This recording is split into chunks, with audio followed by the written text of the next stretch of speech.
Kannur railway സ്റ്റേഷനിൽ RPF ഉദ്യോഗസ്ഥന് നേരെ ആക്രമണം. മുൻ സൈനികനും റെയിൽവേ താൽക്കാലിക ജീവനക്കാരനുമായ മമ്പറം സ്വദേശി ധനേഷാണ് RPF ഉദ്യോഗസ്ഥനായ ശശിധരനെ ആക്രമിച്ചത്. ധനേഷ് റെയിൽവേ പോലീസ് അറസ്റ്റ് ചെയ്തു. കൊല്ലത്ത് ട്രെയിൻ യാത്രക്കിടെ ഭിന്നശേഷിക്കാരനെ ഒരു അജ്ഞാതൻ മർദ്ദിച്ചു. ഇയാൾക്കായുള്ള അന്വേഷണം തുടരുകയാണ്.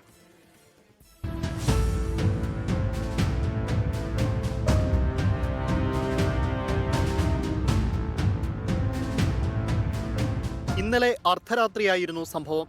കണ്ണൂർ റെയിൽവേ സ്റ്റേഷനിലെ 1-ാം പ്ലാറ്റ്ഫോമിൽ കിടന്നുറങ്ങുകയായിരുന്നു ധനേഷ്. ഇയാളുടെ ഫോൺ നിലത്ത് വീണത് കണ്ടാണ് ശശിധരൻ ഉൾപ്പെടെയുള്ള ഉദ്യോഗസ്ഥർ അടുത്തെത്തിയത്. തുടർന്ന് ധനേഷിനോട് ടിക്കറ്റ് ആവശ്യപ്പെട്ടു. ഇത് ഇഷ്ടപ്പെടാതിരുന്ന ധനേഷ് RPF ഉദ്യോഗസ്ഥനെ മർദ്ദിക്കുകയും കയ്യിൽ കടിക്കുകയുമായിരുന്നു. ഇതോടെ റെയിൽവേ പോലീസ് പ്രതിയെ കീഴ്പ്പെടുത്തി കസ്റ്റഡിയിലെടുത്തു. കൈയേറ്റം ചെയ്യുക മാത്രമല്ല, യൂണിഫോം വലിച്ചു കീറി അയാളെ ബോഡി ക്യാമറ നശിപ്പിച്ചു. പോരാത്തത് കടിച്ച് പരിക്കേൽപ്പിക്കുകയും ചെയ്തു. FIR രജിസ്റ്റർ ചെയ്തിട്ടുണ്ട്. അപ്പോൾ കേസ് ഇപ്പോൾ അന്വേഷണത്തിന്റെ ഘട്ടത്തിലാണ്. അവനെ കസ്റ്റഡിയിലെടുത്തിട്ടുണ്ടായിരുന്നു. പ്രതിനെ കൈയോടെ പിടിച്ചു.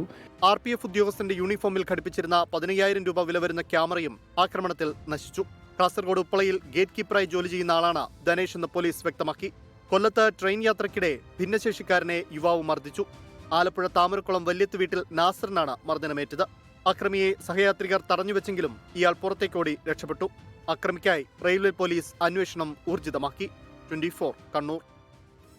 ലോകത്തെവിടെയായാലും ഏത് സമയത്തും 24 വാർത്തകളും ഓഗ്മെന്റഡ് റിയാലിറ്റി പാക്കേജുകളും എക്സ്പ്ലെയിനറുകളും വിശദമായി കാണാൻ ഞങ്ങളുടെ YouTube ചാനൽ നിങ്ങൾക്ക് സബ്സ്ക്രൈബ് ചെയ്യാം.